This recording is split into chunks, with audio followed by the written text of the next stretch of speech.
Ah, 'tis wonderful to have a new season of MLP upon us, and all the better that it broke new ground so successfully. Not only are we exploring new characters which were only introduced last season, but we're also getting a deeper look into the Princess of Equestria herself. Seriously, I've lost count of how many times that I and many others out there have wished to see a Celestia-centered episode. And this is by far the most relatable moment she's had in the entire series. Now, that by itself can easily make for a memorable episode, but thankfully many other characters have their moments to shine as well. I was fortunate enough to watch this premiere alongside hundreds of other fans, and while more than a few attendees showed perhaps a bit too much enthusiasm with their constant cheers and applause, I couldn't help but be pulled even further into both the entertaining premise and execution. Even from the very start, we get to see Spike at his best. His usual snarky comments are certainly welcomed, but they still keep a nice balance with his more genuine and supportive nature. Plus, that rarity impression near the beginning was both impressive and hilarious. And unlike Newbie Dash, did not overstay its welcome. This is how an impression gag is supposed to be done. Completely unexpected and just long enough to give the audience a laugh. And speaking of which, Discord pulls off the unexpected gags just as well here, along with his usual shenanigans of getting Twilight to doubt in herself.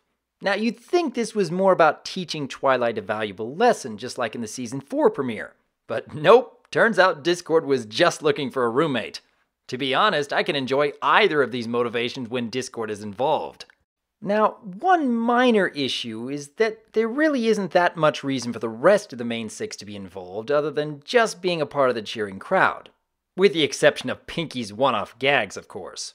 Though, given just how much the focus is on Twilight and Celestia, I'm perfectly okay with the rest of the main six being brushed aside for the moment. Because this is by far the most impressive part of the premiere, at least for me. We've had well over 100 morals across 6 seasons of MLP, and the vast majority of them have been handled pretty well. That's one of the reasons I've been keeping up on this show for so long. But Celestial Advice is the first time where I felt that the lesson is targeted specifically at adults.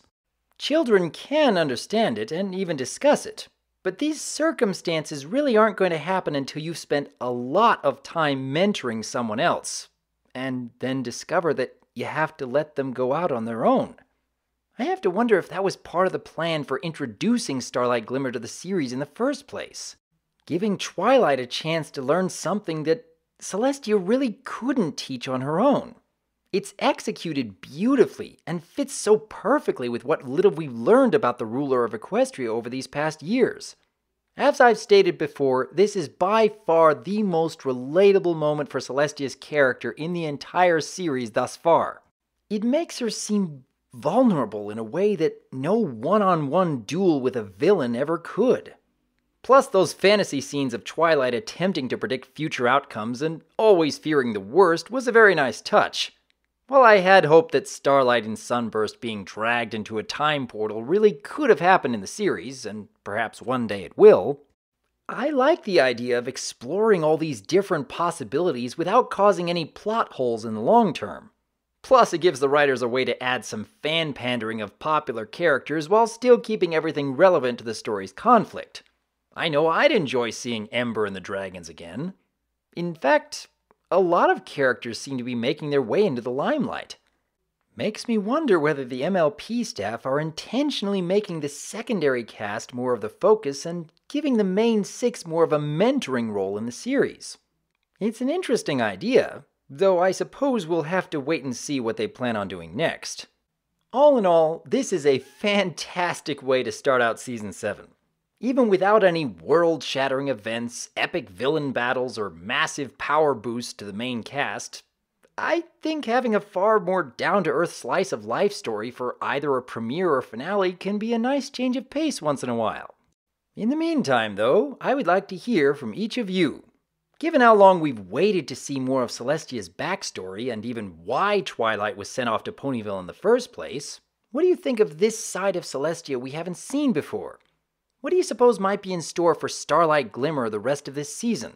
And for that matter, how about Trixie, Discord, and even Thorax along with the rest of the changelings? I would like to hear your thoughts on Celestial Advice. And to be honest, I'm hoping to see even more lessons that apply more towards adults in future episodes. I am Dr. Wolf, and I look forward to hearing from you. When it's done with one room, it goes to the next. And you don't even have to be there.